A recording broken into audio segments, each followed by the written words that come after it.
பன்ருட்டி மாளிகம்பட்டு கிராமத்தைச் சேர்ந்த ராஜேந்திரன் எனும் 67 வயது முதியவர் ஜனவரி 29ஆம் தேதி கந்தன் என்பவருடன் இருசக்கர வாகனத்தில் சென்று கொண்டிருந்தார்.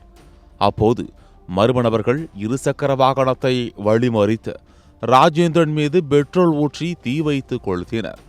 இதனால் நிலைகுலைந்த ராஜேந்திரன் எரியும் தீவுடன் நடுரோட்டில் ஓடினார்.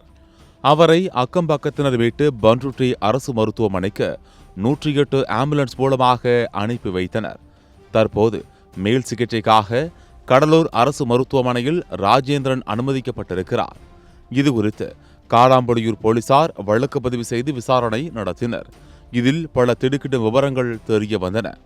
முதியவர் ராஜேந்திரனின் மகன் 3 வருடங்களுக்கு முன் உடல்நலக்குறைவால் இறந்துவிட்டார்.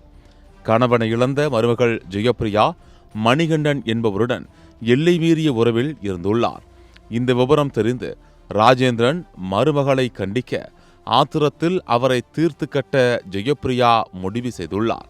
இதனையடுத்து மருமகள் ஜெயப்பிரியா, அவரது காதலர் மணிகண்டன், அவருக்கு உடந்தையாக இருந்த பார்த்திபன், குபேந்திரன் என இந்த சம்பவத்தில் தொடர்புடைய குற்றவாளிகள் நால்வரையும் போலீசார் கைது செய்து விசாரணை நடத்தி வருகின்றனர்.